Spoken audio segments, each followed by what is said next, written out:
Japanese Sakana AI always come up with something interesting. This time, they have debuted a self-improving open source agent that rewrites its code. This new agent, which is called as Darwin Gödel Machine or DGM for short, represents a significant breakthrough in AI research by creating the first practical implementation of a self-improving AI system that can rewrite its own code. This is Fahad Mirza and I welcome you to the channel. I have been covering Sakana's product for quite some time, as you can see on the channel.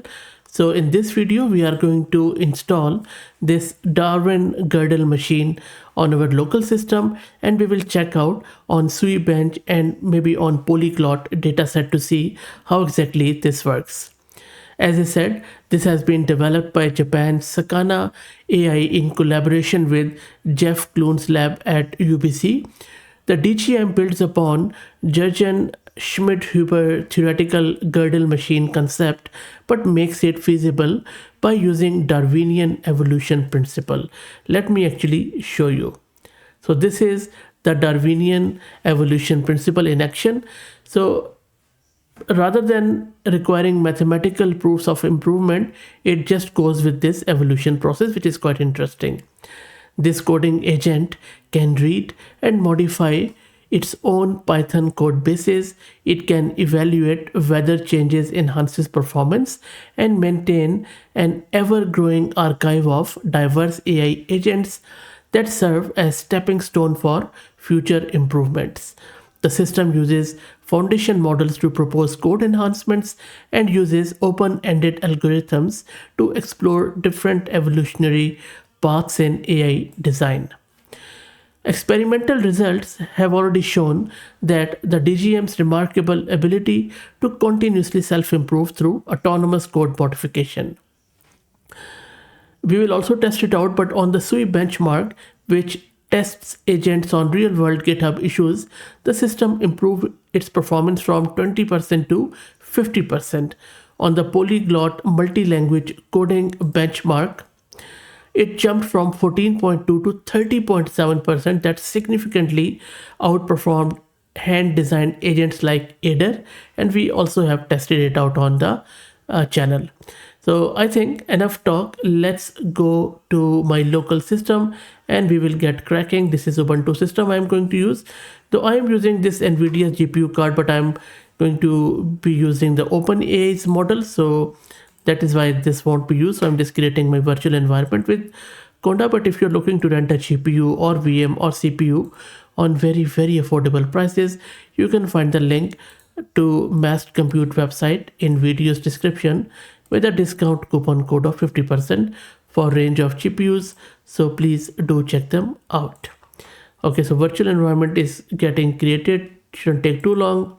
Meanwhile, you can see that this is archive tree of DGM, and they also have this DGM progress from their project page, and I will drop the link to it in video's description. I will be talking a bit more about this tree and this later in the video. Now let's git clone the repo of DGM, and as I said, I will drop the link to it in video's description. Next up, I'm just going to install all the requirements from the root of the repo. So this is going to take a bit of a time. While that happens, let me also introduce you to the sponsors of the video, who are Camel AI.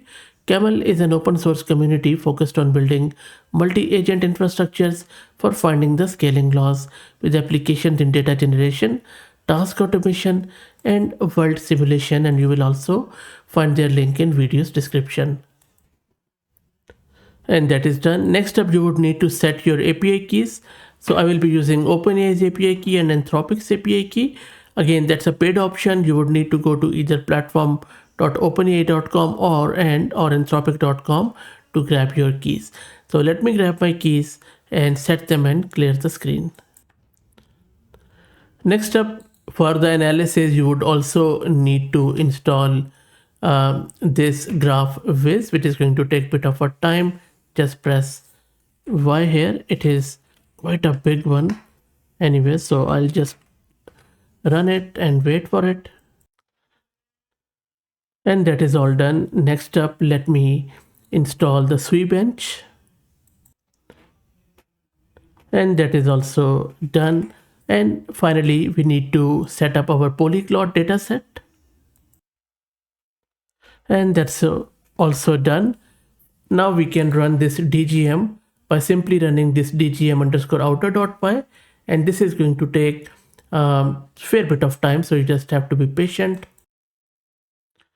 And that script took like more than 30 minutes to run, and it has cost me around 50 US dollars. So make sure that you are aware of that cost if you are also looking to run it. But anyway, once it finishes, it creates this output underscore DGM directory. So you see that there are some polyglot results, and then there are some sweet DGM results here. So first up, let me quickly show you the polyglot result. So this is some of the stuff. So I'm just going to open it for you. There you go. So you see these are the iterations which it has done and a lot of other things. Now, Polyglot primarily focuses on multi-language programming capabilities, and it tests an agent's ability to work across different programming languages and paradigms. This benchmarks evaluates whether the AI can adapt its the whole problem solving approaches to the syntax and all that stuff. Plus, we already know that the DGM has performed quite well, and this is what it has generated here. Similarly, I'm not going to go into the way more detail of this. I'm just going to show you some of the stuff. This is a SUI one. This takes a lot of time, and these are the predictions. As you can see, there's some metadata as I generated, some of the patch differences, and this is particularly challenging and realistic benchmark, the SUI bench, and it tests AI agents on actual GitHub issues from real world software repositories, and I believe it has just taken few of these issues, as you can see on your screen. And if you are interested, you can run through it and then check out how exactly it does that.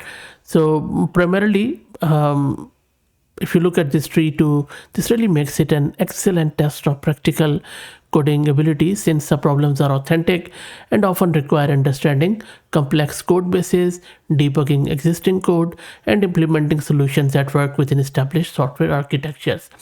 And this progress actually shows you that how it is becoming more and more aware of itself in different aspects. And an interesting fact is that everyone in the AI labs, if you talk to them, they believe that the so-called artificial general intelligence or artificial super intelligence would come through these coding agents, and these will be the first to achieve that. Well, which means that they would be able to either think and do things like humans or even surpass them in true fashion. And that is what so-called AGI is. And they believe that instead of language models, these coding agents or models would be the first one to reach it. And that is what primarily this Sakana is trying to do in most of their products. That is what my feeling is. Anyway, let me know what do you think about this Darwin Gödel machine. And if you're interested in Sakana's other products, just search on my channel. Please like the video if you like the content, and share it if you feel like it. Thank you for all the support.